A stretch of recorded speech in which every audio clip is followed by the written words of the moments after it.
Je m'appelle Nathalie Groeneweg, qui veut dire chemin vert. J'ai appris mon premier bol avec Jocelyne Ejon et mon premier stage avec Jean-François Escoulène.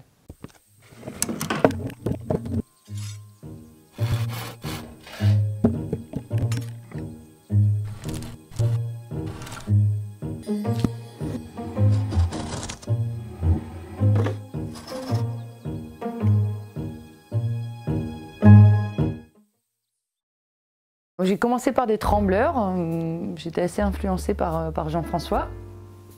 Après un petit peu de boules de canton, des lampes. Après j'ai fait des petits bols, des petites toupies, enfin comme tous les tourneurs je pense. Mais c'est vrai que j'ai essayé de plutôt orienter là dernièrement sur des lampes de l'utilitaire un peu haut de gamme. Voilà. À part le tournage, il y a un peu de sculpture, donc que ce soit la sculpture murale ou à poser, et la sculpture, je vais dire micro-sculpture sur du bijou. Et puis après, il y a toujours cet aspect lutherie, où là il y a un peu de tournage, et un petit peu de ce qu'on appelle la tabletterie, donc pour fabriquer plutôt des mentonnières de violon. Et des pics de violoncelle et des choses plus rondes, donc en tournage. Et puis après, l'aspect lutherie se termine par la réparation de l'accordéon, tout ce qui est mécanique.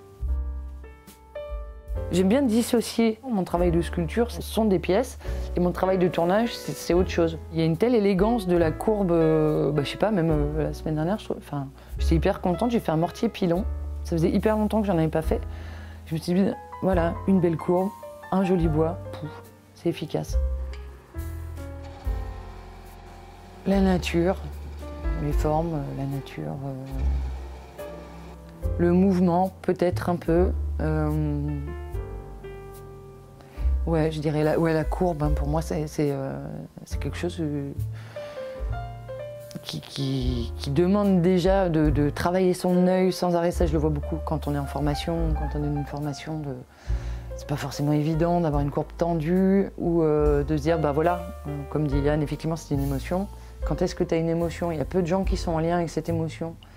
Et tout le monde peut l'avoir aussi. Faut sans arrêt, pousser les choses et regarder les choses. J'en vis. Il ne faut pas être trop gourmand, mais j'en vis. C'est vraiment qu'autour du bois et donc mon chiffre d'affaires, c'est un peu de réparation d'accordéon, de la sous-traitance pour un atelier de lutherie haut de gamme, de la formation et le dernier poste qui me rapporte pour l'instant le moins, c'est la création.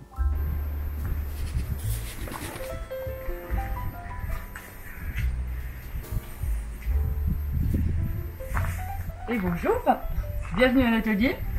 Voilà, je parti pour une petite visite assez simple et en musique, très important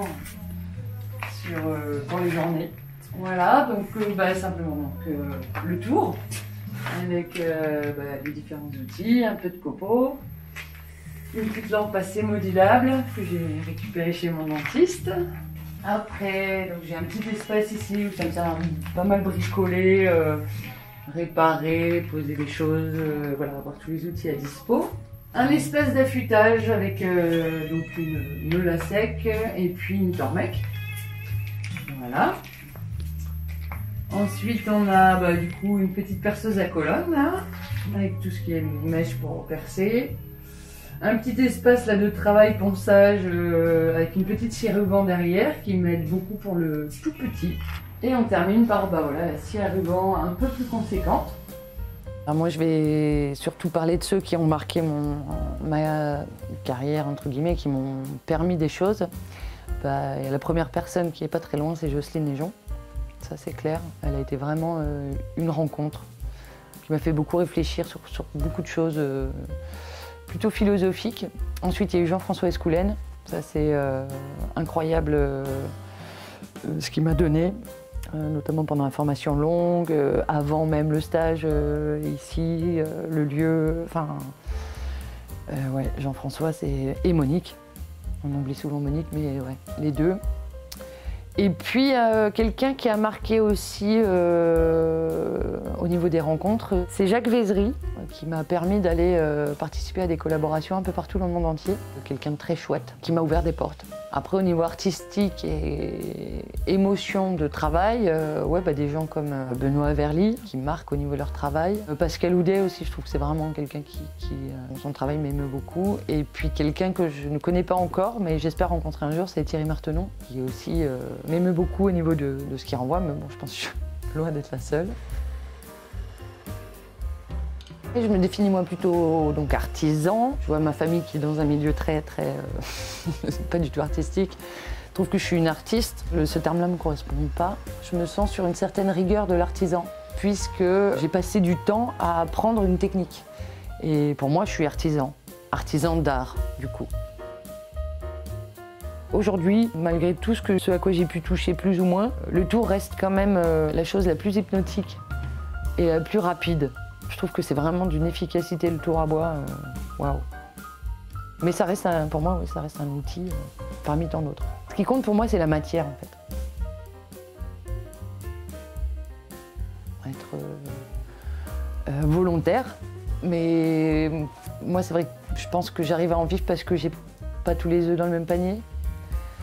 Peut-être arriver à se diversifier. Et deuxième chose que je mets pas du tout en pratique, c'est essayer peut-être aussi de faire des choses simples. Voilà, on va chercher toujours quelque chose de très compliqué. Et je pense qu'il y a de l'avenir. Plus on sera de tourneurs, plus on aura d'avenir. Donc, faut y aller, quoi. Tout le monde devrait tourner en ce moment.